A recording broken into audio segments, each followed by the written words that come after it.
Hi everyone, आज के इस वीडियो लेक्चर में हम लोग कोई भी अननोन कंपाउंड रहेगा, उस अननोन कंपाउंड के एटम का परसेंटेज दिया रहेगा, उस एटम के परसेंटेज से हम लोग उस कंपाउंड का इंपेरिकल फार्मूला, अननोन कंपाउंड का इंपेरिकल फार्मूला और मॉलिक्यूलर फार्मूला निकालना सीखेंगे।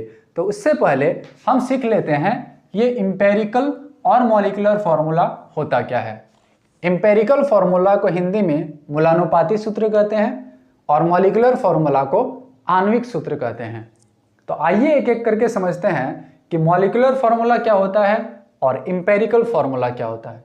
तो पहला हम लोग सीखते हैं मॉलिक्यूलर फार्मूला। मॉलिक्यूलर फार्मूला, यह मॉलिक्यूलर फार्मूला क्या है? तो सिंपल सा, कोई भी कंपाउंड है, उस कंपाउंड में अलग अलग टाइप का जो एटम है उसका नंबर कितना है उसको रिप्रेजेंट करता है मॉलिक्यूलर फार्मूला। जैसे ग्लूकोज का जो कंपाउंड है, इस ग्लूकोज के कंपाउंड में कौन कौन सा एटम कितने नंबर में प्रेजेंट है। तो ग्लूकोज में 6 कार्बन, 12 हाइड्रोजन और 6 ऑक्सीजन प्रेजेंट होता है। तो ग्लूकोज का मॉलिक्यूलर फार्मूला हो जाएगा C6H12O6। तो यह है मॉलिक्यूलर फार्मूला।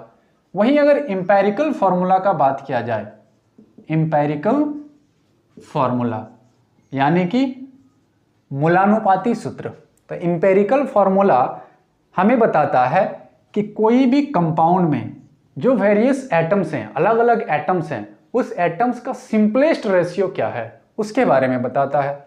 तो यहां पर हम लोग देख सकते हैं कार्बन, ग्लूकोज के मॉलिक्यूलर फार्मूला में 6 कार्बन है, 12 हाइड्रोजन है और 6 ऑक्सीजन है। तो इसका अनुपात क्या हो गया? 6:12:6 हो गया। अब इसका अगर हम लोग को सिंपलेस्ट रेशियो निकालना है तो जो सिंपलेस्ट रेशियो निकलेगा वही इंपेरिकल फार्मूला हो जाएगा। तो सिंपलेस्ट रेशियो निकालने के लिए क्या करेंगे? 6 से सबको भाग दे देंगे। तो जैसे ही भाग देंगे ये हो जाएगा 1:2:1। तो इससे ग्लूकोज का इंपेरिकल फार्मूला हो जाएगा CH2O, यानी कार्बन 1, हाइड्रोजन 2 और ऑक्सीजन 1। ये हो गया ग्लूकोज का इंपेरिकल फार्मूला। इसी तरह से आइए कुछ एग्जांपल्स करते हैं। जैसे बेंजीन C6H6, ये बेंजीन का मॉलिक्यूलर फार्मूला हो गया। अब इसका अगर इंपेरिकल फार्मूला लिखना हो तो क्या हो जाएगा? कार्बन कितना है? 6, हाइड्रोजन कितना है? 6। तो ये तो रेशियो हो गया 6:6। अब इसका सिंपलेस्ट रेशियो निकालेंगे तो क्या करेंगे? सिंपल होल नंबर रेशियो से डिवाइड कर देंगे। तो ये हो जाएगा 1:1, यानी कि बेंजीन का इंपेरिकल फार्मूला हो जाएगा CH। इसी तरह से और भी ले लेते हैं H2O2। H2O2 में हाइड्रोजन और ऑक्सीजन का अनुपात कितना है? 2:1। सिंपलेस्ट अनुपात निकालेंगे यानी सिंपलेस्ट रेशियो तो 1:1 हो जाएगा। तो इसका हो जाएगा इंपेरिकल फार्मूला HO। इसी तरह से B2H6, इसमें बोरॉन 2, हाइड्रोजन 6 प्रेजेंट है, यानी 2:6 में उपस्थित है। इसका सिंपलेस्ट रेशियो निकालेंगे तो क्या करेंगे? 2 से डिवाइड कर देंगे। तो ये हो जाएगा 1:3। तो B2H6 इसका इंपेरिकल फार्मूला हो जाएगा BH3, यानी 1 बोरॉन 3 हाइड्रोजन हो जाएगा। इसी तरह से और एग्जांपल ले लेते हैं। N2O4 में नाइट्रोजन 2 है, ऑक्सीजन 4 है, तो इसका अनुपात हो गया 2:4। इसका अगर सिंपलेस्ट रेशियो निकालें तो 2 से डिवाइड कर देंगे तो हो जाएगा 1:2, यानी कि N2O4 का इंपेरिकल फार्मूला NO2 हो जाएगा। इसी तरह से और अगर लें, जैसे C2H2 ले लेते हैं। C2H2 में कार्बन है 2, हाइड्रोजन है 2, तो इसका अगर सिंपलेस्ट रेशियो निकालें तो ये हो जाएगा 1:1 और इसका इंपेरिकल फार्मूला वुड भी CH। तो यहां से हम लोग एक चीज नोटिस कर सकते हैं कि दो कंपाउंड का मॉलिक्यूलर फार्मूला अलग अलग हो सकता है। दो अलग अलग कंपाउंड का मॉलिक्यूलर फार्मूला अलग अलग हो सकता है, लेकिन इसका इंपेरिकल फार्मूला सेम हो सकता है। जैसे यहाँ पर बेंजीन C6H6 और C2H2 दोनों का मॉलिक्यूलर फार्मूला तो अलग है, लेकिन इंपेरिकल फार्मूला दोनों का CH है। इसी तरह से Na2CO3 ले लेते हैं, Na2CO3, इसका मॉलिक्यूलर फॉर्मूला Na2CO3, सोडियम 2 अनुपात कार्बन 1 और ऑक्सीजन है 3, ये तो सिंपलेस्ट रेशियो ही है। तो इसका एम्पेरिकल फॉर्मूला भी Na2CO3 ही हो जाएगा। इस तरह से वाटर ले लेते हैं, H2O में भी हाइड्रोजन और ऑक्सीजन का अनुपात सिंपलेस्ट रेशियो में ही है, तो इसका भी एम्पेरिकल फॉर्मूला मॉलिक्यूलर फॉर्मूला जैसा ही हो जाएगा। तो इस तरह से हम लोग कोई भी दिए गए कंपाउंड का मॉलिक्यूलर फॉर्मूला और एम्पेरिकल फॉर्मूला निकाल सकते हैं। तो इससे हम लोग को यहाँ से एक रिलेशन मिलता है, यहाँ से हम एक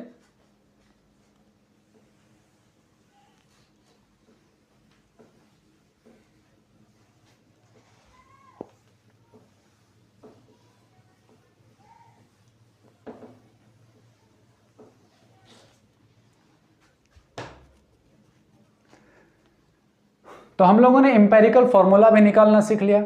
जब एम्पेरिकल फॉर्मूला निकालना सीख लिया तो एम्पेरिकल फॉर्मूला मास भी निकाल सकते हैं।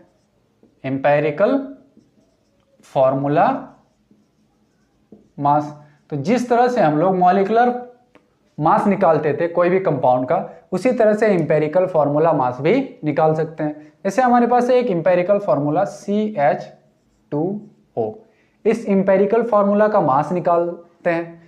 तो जिस तरह से मॉलिक्यूलर फॉर्मूला से हम लोग मास निकालते थे, जितना भी एटम है सबके मास को हम लोग ऐड कर देते थे, उसी तरह से इसका मास भी निकालेंगे।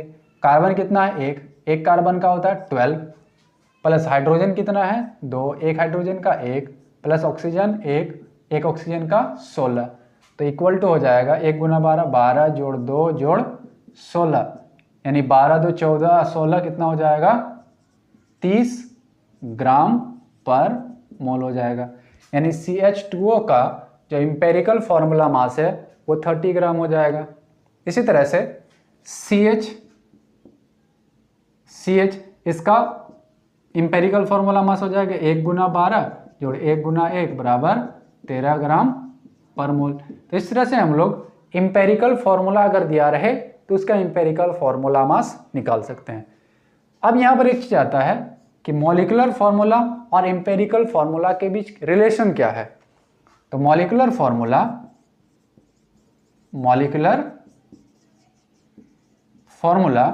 इक्वल टू, हम लोगों ने देखा एम्पेरिकल फॉर्मूला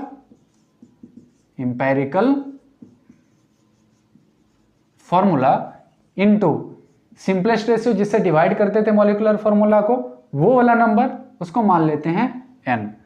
तो मॉलिक्यूलर फॉर्मूला और एम्पेरिकल फॉर्मूला के बीच रिलेशन है molecular formula equal to empirical formula into n, और ये n हमारा है होल नंबर। ये क्या है? Whole number. और ये क्या क्या हो सकता है? n इक्वल टू 1 हो सकता है, 2 हो सकता है, 0 भी हो सकता है, 0 1 2 3 4, इस तरह से कोई भी स्मॉलेस्ट होल नंबर हो सकता है। तो अगर हम लोग मॉलिक्यूलर फॉर्मूला और एम्पेरिकल फॉर्मूला दिया रहे तो n का वैल्यू भी निकाल सकते हैं। तो यहाँ से n का फॉर्मूला हो जाएगा n equal to molecular formula divide by empirical formula, ठीक है। और इसी तरह से अगर हम लोग का मोलर मास दोनों का दिया रहे मॉलिक्यूलर फॉर्मूला और एम्पेरिकल फॉर्मूला, तो n का वैल्यू निकाल सकते हैं मॉलिक्यूलर मास डिवाइड बाय हो जाएगा empirical formula mass, empirical formula mass. तो ये सारा रिलेशन अच्छे से ध्यान में रखना है, ताकि हम लोग को अगर कोई भी अननोन कंपाउंड का परसेंटेज कंपोजिशन दिया रहे तो उस परसेंटेज कंपोजिशन से हम उसका एम्पेरिकल फॉर्मूला और मॉलिक्यूलर फॉर्मूला फाइंड कर सकते हैं। तो चलिए क्वेश्चन के थ्रू समझने की कोशिश करते हैं कि किस तरह से हम एम्पेरिकल फॉर्मूला और मॉलिक्यूलर फॉर्मूला निकालेंगे। तो हमारे पास फर्स्ट क्वेश्चन है, क्वेश्चन नंबर 1, a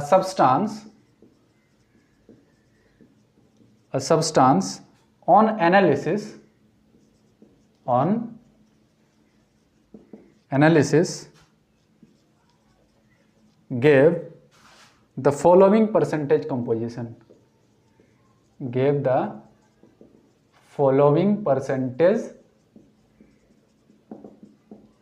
composition, और ये है सोडियम दिया हुआ है 43.4%, कार्बन दिया हुआ है 11.3% और ऑक्सीजन दिया हुआ है 45.3%। तो इसमें हम लोग को फाइंड करना है, find its empirical formula, empirical formula. तो इस तरह से अगर परसेंटेज कंपोजिशन दिया रहे तो हम उस अननोन कंपाउंड का एम्पेरिकल फॉर्मूला ज्ञात कर सकते हैं। तो चलो कैसे ज्ञात करेंगे। तो इसके लिए सबसे पहले हम लोग क्या करेंगे, एक साइड लिख लेंगे एलिमेंट, सॉल्यूशन देने के बाद इधर लिख लेंगे एलिमेंट और इधर लिख लेना है परसेंटेज। परसेंटेज और परसेंटेज 100 का लेते हैं तो वहाँ हम लोग ग्राम में लिख लेंगे, कोई दिक्कत नहीं है। फिर यहाँ लिख लेना है एटॉमिक मास, एटॉमिक मास। फिर रिलेटिव नंबर ऑफ मोल निकाल लेना है, रिलेटिव नंबर ऑफ मोल्स। फिर यहाँ पर सिंपल रेशियो निकालना है, सिंपल रेशियो, और लास्ट में सिंपलेस्ट रेशियो निकालना है। इस तरह से टेबल बना लेना है, सिंपलेस्ट रेशियो। ठीक है। तो यहाँ पर एलिमेंट हमारा क्या दिया हुआ है, सोडियम है, तो लिख लेते हैं सोडियम।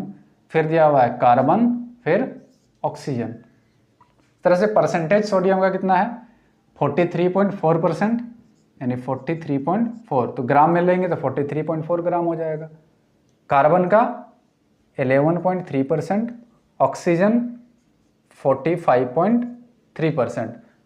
अब सोडियम का एटॉमिक मास कितना होता है 23 ग्राम पर मोल, कार्बन का होता है लगभग 12 ग्राम पर मोल और ऑक्सीजन का होता है 16 ग्राम पर मोल के इक्वल। अब इसका नंबर ऑफ मोल अगर निकालेंगे तो हम लोगों ने फॉर्मूला सीखा था नंबर ऑफ मोल निकालने का, given mass divide by atomic mass. तो ये हो जाएगा 43.4 डिवाइड बाय 23 इक्वल टू, ये लगभग हो जाएगा 1.88 के इक्वल, 1.88 के इक्वल आ जाएगा। इसी तरह से कार्बन का भी नंबर ऑफ मोल निकाल लेते हैं, तो हो जाएगा 11.3 डिवाइड बाई 12 इक्वल टू 0.94 के इक्वल आ जाएगा लगभग। और ऑक्सीजन का अगर निकालें नंबर ऑफ मोल तो ये हो जाएगा 45.3 डिवाइड बाई 16 इक्वल टू हो जाएगा 2.83, लगभग 2.83 के इक्वल हो जाएगा। तो इस तरह से हम लोगों ने रिलेटिव नंबर ऑफ मोल्स भी निकाल लिया। अब इतना करने के बाद सिंपल रेशियो इस मोल्स का निकाल लेना है। तो सिंपलेस्ट रेशियो निकालने के लिए क्या करेंगे, इसमें से देखेंगे कि जो सबसे छोटा है उसे सबको डिवाइड कर देंगे। तो यहाँ पर 0.93 सबसे छोटा है, तो इसी से तीनों को डिवाइड कर देते हैं, जैसे कि 1.88 डिवाइड बाई 0.94, 0.94 डिवाइड बाई 0.94 और ये हो जाएगा 2.83 डिवाइड बाई 0.94। तो ये लगभग इक्वल आ जाएगा 2 के, ये 1 और ये 3। तो सिंपलेस्ट रेशियो भी वही रह जाएगा 2, 1, 3। यानी यहाँ से हम लोग का निकल के आया कि सोडियम जो है वो कितना है 2 है, कार्बन 1 है और ऑक्सीजन जो है वो 3 है। तो यहाँ से हम लोग का एम्पेरिकल फॉर्मूला निकल जाएगा। अब तो यहाँ से हो जाएगा empirical formula, empirical formula equal to sodium कितना है 2 तो Na2, कार्बन है 1 तो C, ऑक्सीजन है 3 तो ले देंगे O3। तो इस अननोन कंपाउंड का जो एम्पेरिकल फॉर्मूला हो गया वो हो गया Na2CO3। तो इस तरह से हम लोग एम्पेरिकल फॉर्मूला निकाल सकते हैं। अब और एक क्वेश्चन लेते हैं जिसमें हमारा परसेंटेज कंपोजिशन के साथ उस कंपाउंड का मोलर मास भी दिया रहेगा। जब मोलर मास दिया रहेगा तो उससे हम लोग एम्पेरिकल फॉर्मूला के साथ साथ मॉलिक्यूलर फॉर्मूला भी कैलकुलेट कर सकते हैं। तो अगला क्वेश्चन है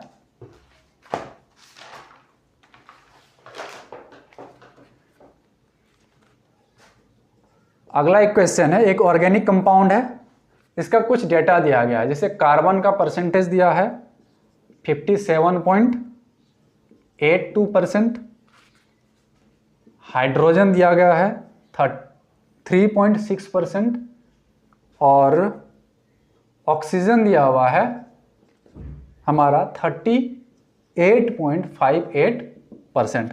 साथ ही इसका मॉलिक्यूलर मास भी दिया गया है, मॉलिक्यूलर मास भी दिया गया है, वो दिया है 166 ग्राम पर मोल दिया गया है।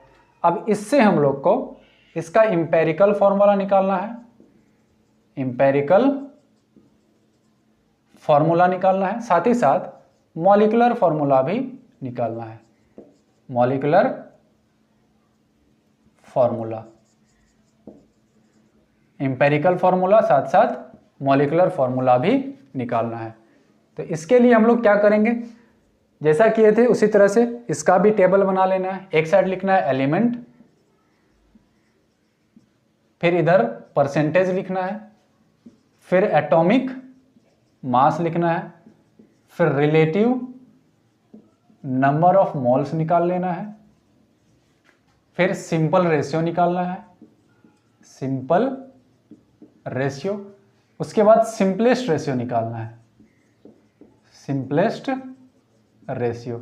इतना करने के बाद हम लोग इंपेरिकल फॉर्मूला निकाल सकते हैं, फिर इंपेरिकल फॉर्मूला से मॉलिक्यूलर फॉर्मूला। तो एलिमेंट हमारे पास है कार्बन, दूसरा है हाइड्रोजन और तीसरा है ऑक्सीजन। कार्बन का परसेंटेज है 57.82, हाइड्रोजन 3.6 और ऑक्सीजन है 38.58, यानी कि इसको ग्राम में ही ले लेते हैं परसेंटेज को। और एटॉमिक मास है कार्बन का 12, हाइड्रोजन का 1, ऑक्सीजन का 16। फिर इसका रिलेटिव नंबर ऑफ मोल्स निकालेंगे, तो given mass divide by molar mass या फिर एटॉमिक मास। तो यहाँ से हो जाएगा 57.82 डिवाइड बाय 12, तो इसका नंबर ऑफ मोल हो जाएगा 4.812 के इक्वल। इसी तरह से इसका मोलर मास निकालें हाइड्रोजन का, तो हो जाएगा 3.6 divide by 1 equal to 3.6।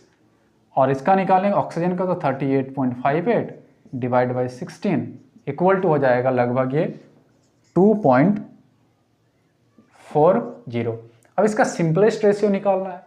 Simplest ratio निकालने के लिए क्या हम बताए थे कि इसमें से जो भी स्मॉलेस्ट होगा, जो भी स्मॉलेस्ट नंबर होगा उससे सारे को डिवाइड कर देना है। तो यहाँ पर 2.40 स्मॉलेस्ट है, तो इसी से डिवाइड करते हैं, तो 4.812 divide by 2.40, 3.6 divide by 2.40, 2.40 divide by 2.40। तो इसको जब डिवाइड करेंगे तो ये लगभग आ जाएगा 2 के इक्वल और ये लगभग आ जाएगा 1.5 के इक्वल और ये हमारा आ जाएगा 1 के इक्वल। तो यहाँ सिंपल रेशियो निकाल ली हम लोग, आ गया 2, 1.5 और 1 आ गया। अब इसका सिंपलेस्ट रेशियो निकालना है, तो सिंपलेस्ट रेशियो निकालने के लिए 1.5 है, तो इसको अगर 2 से मल्टीप्लाई कर दें तो ये सिंपल में बदल जाएगा। तो यहाँ पर क्या करेंगे, सबको 2 से मल्टीप्लाई कर देंगे, तो 1.5 इंटू 2, 1 इंटू 2, तो ये हो जाएगा 4, ये हो जाएगा 3, ये हो जाएगा 2। तो यहाँ से हम एम्पेरिकल फॉर्मूला निकाल सकते हैं इसका, इंपेरिकल फॉर्मूला। तो इंपेरिकल फॉर्मूला क्या हो जाएगा, कार्बन यहां पर कितना है, 4 है, तो C4, हाइड्रोजन है 3, तो H3, ऑक्सीजन है 2, तो O2। ये हमारा हो गया इंपेरिकल फॉर्मूला इस अननोन कंपाउंड का। अब इस इंपेरिकल फॉर्मूला से हम लोग इंपेरिकल फॉर्मूला मास निकाल सकते हैं। तो यहां से इंपेरिकल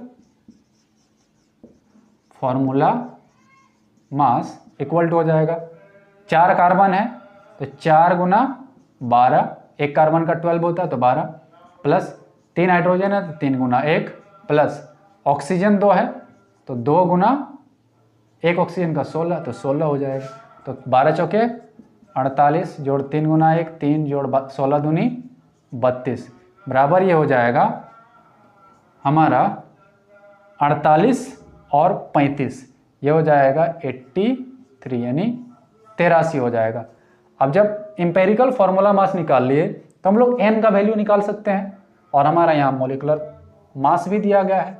तो n इक्वल टू हम लोगों ने फॉर्मूला पढ़ा था मॉलिकुलर